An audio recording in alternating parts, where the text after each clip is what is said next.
Melihat katak abu-abu yang tak terhitung jumlahnya di rawa, Xiao Yan sedang mempertimbangkan apakah akan terbang jauh dari sini dan crash orang. Dia merasa sangat tidak ekonomis untuk mengeluarkan energinya untuk membunuh katak kelabu kecil ini tanpa inti sihir, dan tidak perlu membuang waktu di sini. Tapi mata Zing penuh dengan niat membunuh. Ketidakbahagiaan katak kelabu kecil itu membuat hati Zing semakin dan semakin menyebalkan. Dia akhirnya tidak bisa menahannya. Naga, lepaskan perisaimu. Lalu dia bertarung dengan kakinya, dan mengenakan teror seperti hantu. Keluar dari perisai, Long Yan mengeluarkan perisai gas tempur dan segera menopang perisai gas pertempuran di dalam perisai pertempuran yang berteriak. Bayangan ungu telah menjadi sasaran kritik publik, lebih dari setengah lampu merah mengubah arah dan menembaknya, dan menabraknya. Namun, drum katak abu-abu kecil tidak menunggu daging bayangan ungu rusak oleh cahaya merah mereka, dan bahkan tidak menunggu setetes darah. Bayangan ungu menghilang tampaknya mencair ke udara. Apakah katak kelabu kecil memiliki pemikiran yang cerdas? Jika demikian, mereka akan begitu tergoda oleh bau darah dan benar-benar mengabaikan keselamatan hidup mereka, dan sampai pada ide Xiao Yan bahwa mereka tidak boleh bertarung sama sekali. Mungkin, mereka adalah level terendah Warcraft yang hanya didorong oleh insting, dan tidak memiliki pemikiran yang cerdas sama sekali. Apakah karena mereka tidak memiliki inti sihir dan tidak memiliki kebijaksanaan? Atau apakah karena mereka tidak memiliki kebijaksanaan sehingga mereka tidak memiliki kor ajaib? Siapa tahu, saat berikutnya, suhunya turun drastis, dan tiba-tiba ada serpihan salju melayang di udara.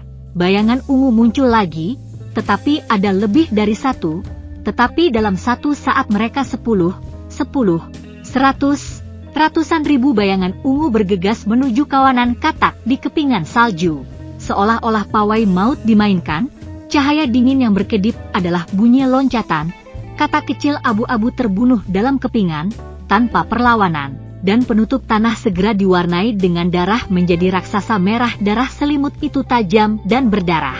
Mata Zing Pan terkejut. Dia secara bersamaan melakukan dua teknik pertempuran, Snow Dance Extinction dan Shadow Strike. Awalnya, dia ingin menggunakan kepingan salju untuk memperlambat aksi katak abu-abu, dan kemudian membantai kawanan katak dengan transfigurasi.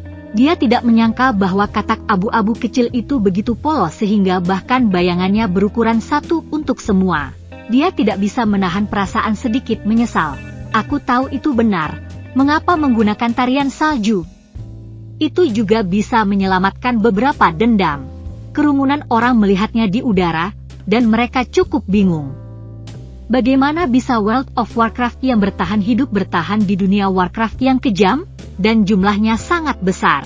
Mungkin seperti yang dikatakan Badai sebelumnya, hanya karena ada begitu banyak sehingga mereka selalu selamat.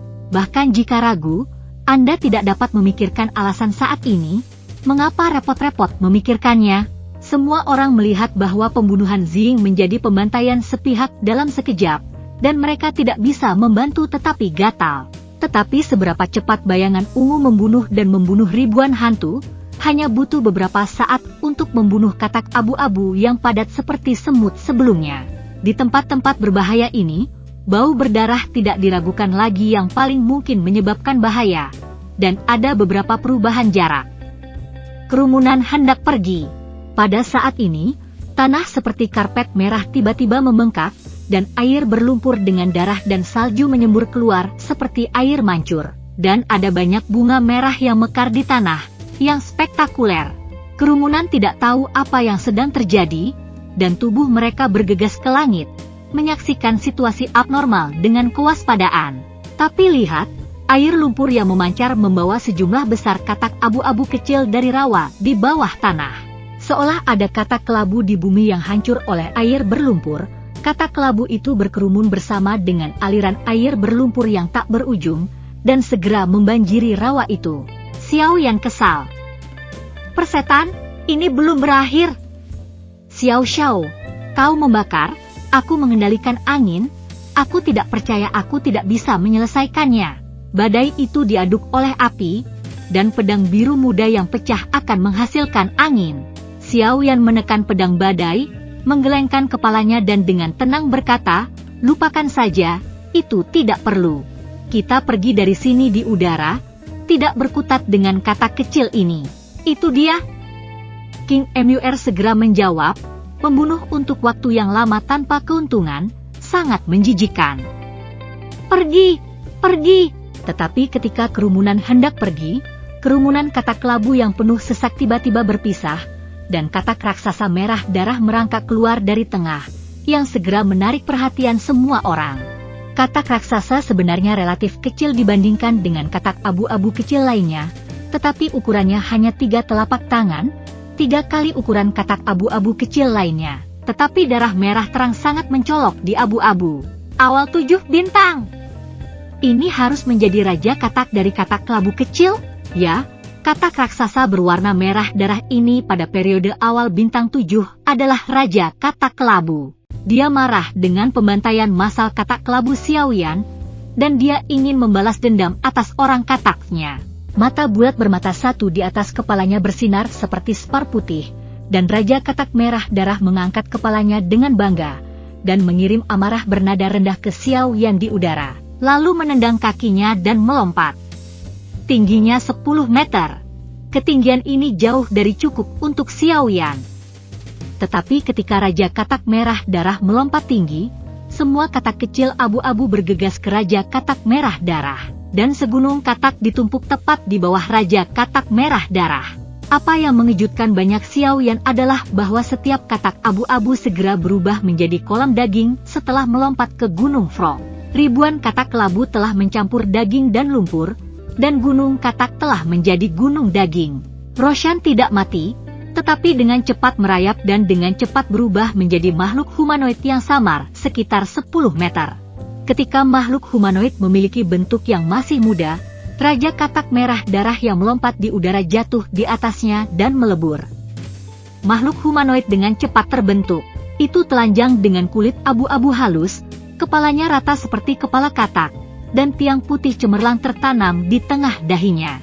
Hanya ada satu mata merah darah di bawah spar, yang mengungkapkan semua warna yang kejam. Napasnya melonjak dengan cepat, dan dengan cepat menerobos dari periode awal Seven Stars ke periode Seven Stars tengah dan akhir, dan segera pecah ke puncak Seven Stars. Pada saat ini, perubahan yang jauh diam. Tampaknya makhluk humanoid ini sangat terkenal di rawa ini. Jantung Xiaoyan berdetak kencang. Ini tidak menakutkan, tetapi bukan apa-apa yang hanya membuat semua orang enggan untuk bertarung dengan pria yang sepertinya tidak terpancing. Hantu itu tahu apakah perlu waktu lama untuk mendapatkan keranjang bambu untuk mengambil air. Tetapi sudah terlambat bagi semua orang untuk mundur pada saat ini. Napas humanoid telah pecah hingga mendekati 8 bintang dalam beberapa tarikan napas, dan gelombang tak terlihat telah mengunci mereka. "Xiao! Aku sangat penasaran untuk membunuh kucing itu."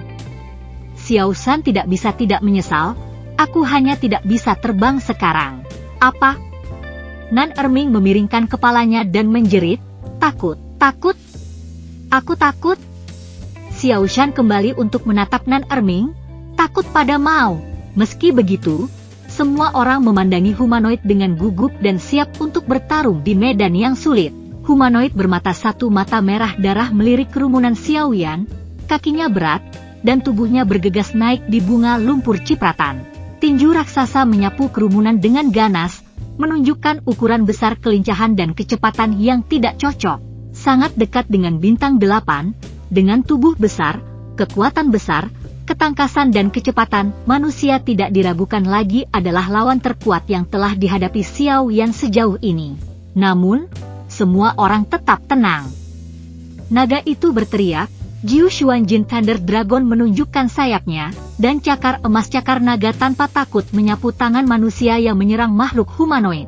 Dalam suara keras, Jiu Xuanjin Thunder Dragon berguling mundur, dan kepalan raksasa humanoid itu terus melambai sedikit. Ini adalah jarak antara puncak 6 bintang dan puncak 7 bintang. Kesenjangan besar. Untungnya, Long Yao adalah tubuh sebenarnya dari Jiu Xuanjin Lei Long. Jika itu adalah sosok manusia, itu tidak hanya akan jatuh dan terbang ke belakang, itu akan terluka parah. Begitu Long Yan dibom, Xiaoyan di belakangnya langsung terkena serangan kepalan raksasa. Tak terkalahkan, jika itu hanya pertahanan pasif, kecuali Xiaoyan, tidak ada orang lain yang bisa menahan serangan kepalan raksasa, dan hanya humanoid serangan balik yang harus menyelamatkan untuk menyerang dan bertahan, untuk menyelesaikan bahaya semua orang. Xiaoyan bergerak, mengenakan tinju besar terhadap tubuh humanoid seperti hantu. Humanoid itu tidak menyangka bahwa manusia pada masa awal dari 7 bintang akan berani melawan balik di bawah serangannya yang kejam, apalagi kecepatan Xiaoyan begitu cepat, matanya hanya tampak gelap. Xiaoyan sudah ada di dalamnya. Mata yang lebih besar dan lebih besar mendekatinya, dan sepertinya ingin meluruskan satu matanya. Dengan buru-buru menyemprotkan panah air pada Xiaoyan, dan pada saat yang sama harus mengumpulkan tinjunya dan mengubah tinjunya menjadi Xiaoyan. Respon dari humanoid tidak dapat digambarkan sebagai tidak menyenangkan, tetapi seberapa cepat dapat Xiao yang telah menunjukkan angin berlalu tanpa jejak. Begitu humanoid menyemburkan panah air, Xiaoyan melarikan diri dari panah air dan mendekati humanoid dengan jalur melengkung, hanya menyisakan gambar residu yang terkena panah air dan membiarkan humanoid menangkap udara. Dia menebas makhluk humanoid bermata satu yang bengkak. Humanoid itu ngeri dan buru-buru menoleh ke belakang. Humanoid itu sangat besar, ia mengambil langkah mundur dan segera membuka jarak antara satu mata dan penguasa kuno api langit. Tapi ini juga meringankan dadanya ke Xiaoyan, dan api langit yang membelah dada terasa sangat berat. Xiaoyan dan semua orang senang. Bagaimana dia bisa membuat makhluk manusia menderita dengan pukulan ganas ini, sehingga dia akan mendapatkan awal yang baik untuk pertempuran sengit berikutnya. Namun, Xiaoyan merasa sangat buruk di saat berikutnya. Kekuatannya cukup untuk membuka gunung dan memecahkan batu, tidak memiliki rasa kekuatan di dada humanoid. Seolah-olah dia telah jatuh ke dalam rawa yang dalam. Jangan biarkan diri Anda jatuh ke dalam bahaya yang tidak diketahui adalah kualitas dasar seorang pria yang kuat. Xiaoyan segera menarik diri. Tapi sebelum Xiaoyan punya waktu untuk mundur, cahaya abu-abu bersinar di dada penguasa kuno Tianhuo yang terikat manusia dan Xiaoyan mengepalkan tangan penguasa kuno Tianhuo. Sementara cakar raksasa menangkap Xiaoyan. Xiaoyan tertahan. Kerumunan terkejut dan semua membantu. Cambuk panjang King Muar melilit lengan kecil dari humanoid. Pisau bayangan ungu tercepat dipotong ke pergelangan tangan humanoid. Badai dan bayangan ungu memiliki roh badak, dan buru-buru melemparkan pedang angin dan bayangan ungu pisau tajam itu mengenai tempat yang sama pada sendi pergelangan tangan dari humanoid pada saat yang sama. Dan kekuatan sendi memotong mulut yang dalam pada sendi pergelangan tangan humanoid. Racun nan erming menyusup dengan segera. Luka itu direndam dengan racun, yang merupakan rasa sakit seperti air mata.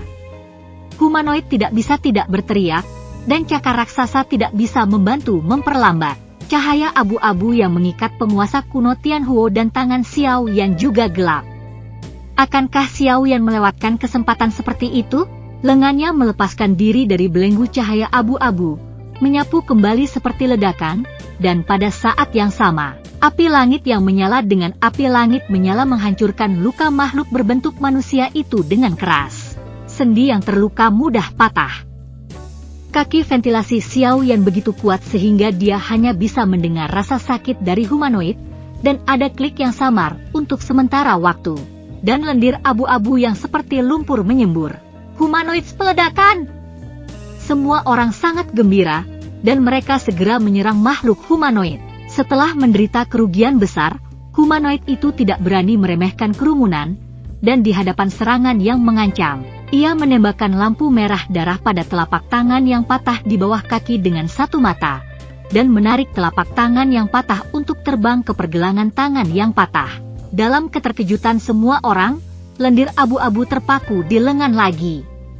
Segera, itu meraung kembali, dan segera beberapa kolom air naik dari belakangnya, dan bergabung ke udara di bawah tudung yang menutupi dirinya, membentuk perisai air untuk melindunginya. Penguasa berat Xiaoyan adalah yang pertama membelah perisai air. Itu hanya memotong perisai air menjadi riak. Merobek tempat yang sama lagi, aku masih melihat riak. Pada saat ini, bayangan ungu tiba, dan bilah angin kerucut badai juga tiba. Dua bilah tajam dari bayangan ungu dan bilah angin kerucut badai menusuk di tempat di mana Xiao Yan membelah pada saat yang sama. Hancurkan intinya! Di bawah kekuatan gabungan dari Xiao Yan, Purple Shadow, dan Storm, celah muncul di perisai air. Bayangan ungu menyapu ujung homeopat, memotong perisai air menjadi celah. Xiao Yan segera memotongnya dengan penggaris yang berat, dan mengklik, perisai air hancur dan runtuh.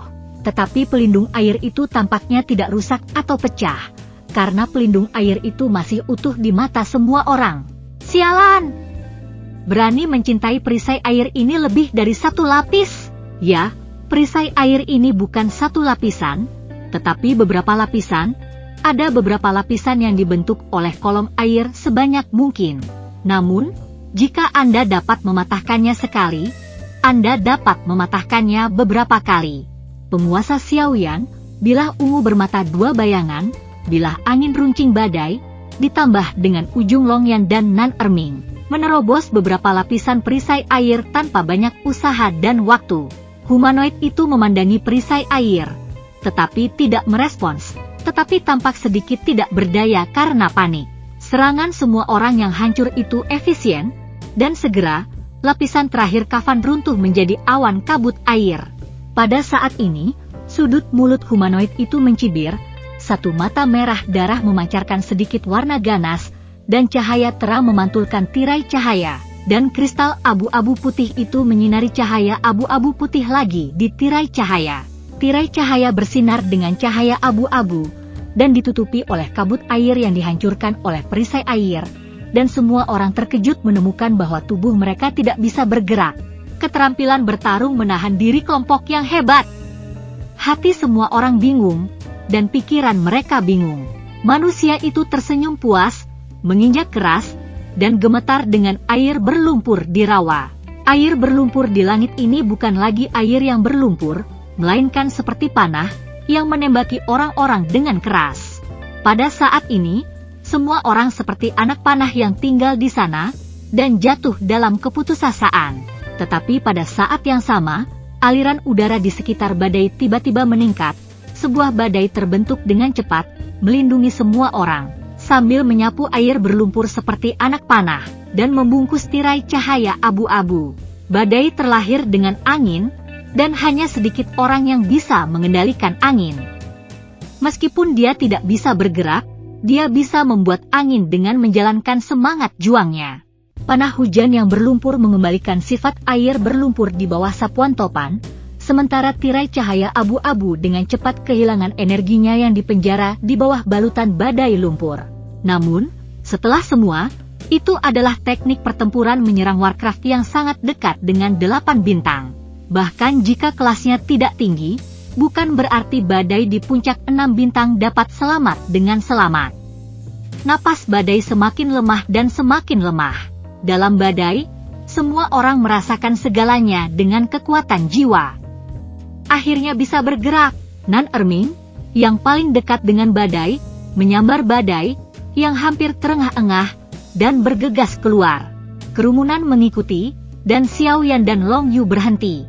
Bagaimana badai itu? Tanya Xiao Yan, menghadap ke belakang pada humanoid itu. Masih ada nafas, tetapi sangat lemah. Nan Erming kembali dengan tangan kanannya dan 2 jari menunjuk ke arah hidung badai. Selama masih ada nafas, masih ada harapan. Tetapi menangkap denyut badai dan menyaksikan badai dengan mata terpejam dan pucat, Nan Erming langsung mengerutkan kening ketika dia mengambilnya. Hanya apa? Xiao Yan bertanya dengan mendesak. Badai diracun. Keracunan. Xiao Yan berbalik, di mana racunnya? Seharusnya itu racun di tirai cahaya yang memenjarakan kita, kata Nan Erming, menjelaskan, kita meleset. Itu seharusnya diserap oleh kita oleh badai topan. Bisakah kamu menyelesaikannya? Xiao Yan bertanya dengan erat. Nan Erming tidak berbicara. Tidak berbicara adalah jawabannya. Bahkan Nan Erming, yang pandai meracuni, tidak bisa menyelesaikannya. Semua orang tenggelam dalam hatinya dan merasakan sakit yang dalam. Hidung Xing masam, dan dia menangis. Lawan aku. Kamu jaga badai. Berbekal pembunuhan mengerikan, Xiao Yan mengangkat penguasanya dan bergegas menuju makhluk humanoid itu. Masih di udara, pembalasan Xiao Yan telah melonjak ke puncak Seven Stars. Meskipun input semangat juang Xiao Yan kurang, kekuatan bertarung Xiao Yan dari Seven Stars Peak sedikit lebih lemah. Tetapi bagaimanapun juga, itu adalah kekuatan bertarung dari Seven Stars Peak, yang tidak jauh lebih lemah dari kekuatan bertarung tak terbatas makhluk manusia. Sebelum bergegas ke humanoid, Xiao Yan melambaikan lapisan bayangan pada humanoid untuk menembaknya. Merasa bahwa semangat juang Xiao Yan tiba-tiba tajam, dia menyaksikan makhluk humanoid dengan mentalitas kucing dan tikus, dan kemudian dia merasakan momentum pembunuhan dalam gelombang kemarahan Xiao Yan. Beraninya dia melambat, blok tinju yang sibuk. Meskipun makhluk humanoid sedikit lebih tinggi di tingkat pertempuran daripada Xiao Yan, tingkat-tingkat pertempuran bukan satu-satunya faktor yang menentukan kekuatan tempur. Serangan Xiao Yan adalah seperti kemarahan di hatinya saat ini, seperti badai dahsyat. Humanoid itu baru saja memblokir gelombang pertama bayangan penguasa, dan gelombang berikutnya segera datang. Tubuh besar itu bisa mengatasinya. Tidak, Gu tidak bisa peduli dengan kiri, dia tidak bisa peduli dengan kanan, dia dihancurkan oleh serangan marah Xiao Yan, dan lukanya dipenuhi dengan lendir bau. Tapi ini tidak melukai dasar-dasar humanoids. Lapisan sisik tiba-tiba terkondensasi menjadi satu, dan skala besar sensasi berdarah menebas makhluk humanoid. Xiao Yan memainkan 1000 kaki tanpa bayangan setelah melumpuhkan humanoid.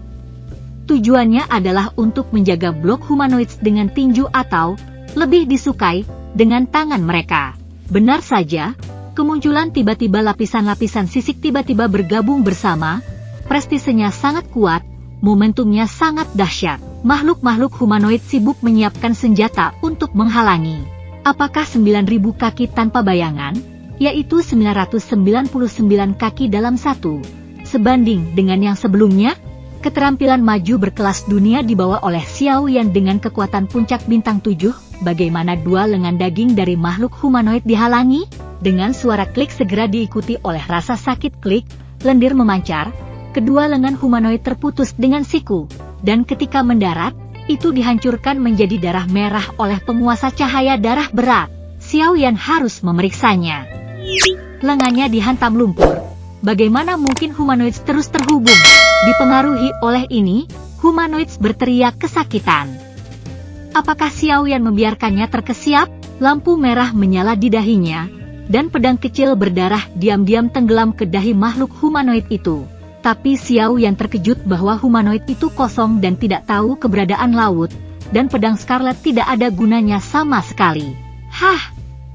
Serangan jiwa tidak berpengaruh pada Anda, tetapi Anda tidak memiliki dua tangan. Saya hanya menggiling dan saya dapat menggiling Anda sampai mati. Xiao Yan diganggu ke langit, api merah dari api kuno mekar, dan mereka terbelah menjadi kepala menuju makhluk humanoid. Humanoids mengangkat dua lengan yang patah karena panik. Xiao Yan mencibir, apakah Anda ingin memblokir dengan lengan yang patah? Oke, aku akan membagi dua tanganmu yang patah juga. Namun, ketika skala berat itu sangat terpecah, satu mata manusia menembakkan lampu merah pada bagian lengan yang patah, dan pada bagian yang patah, granulasi tumbuh dengan cepat dalam gerakan lendir peristaltik. Dalam sekejap mata, sepasang tangan terlahir kembali. Segera, sebuah gesper menggenggam penguasa kuno Tianhuo sampai mati.